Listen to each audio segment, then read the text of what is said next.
sông lan đồ lan thu khi bữa câu ta khăn ta ngàn là bì xa chỉ suy non cô gái gần đâu cầm sông là bờ cô xa này bên hô nát thả tới bóng lăn mơ ô mơ ta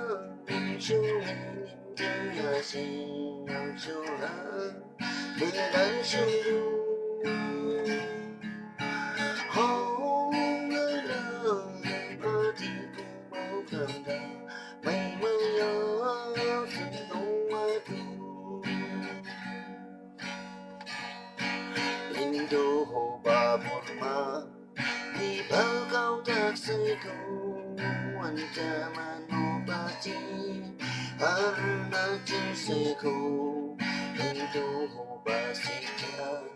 Indonesia xây cầu yang số là vùng kia ô mơ thơ cho ngày niềm tin là gì yang số là người đã sông đường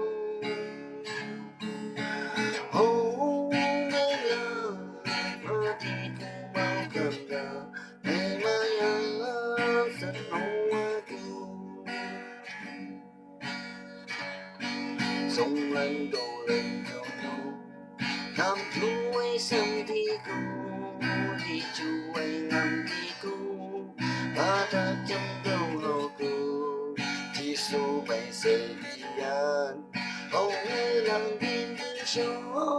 cũng biết không mình riêng ô nghe lời cho ngày niềm tin là gì đang cho là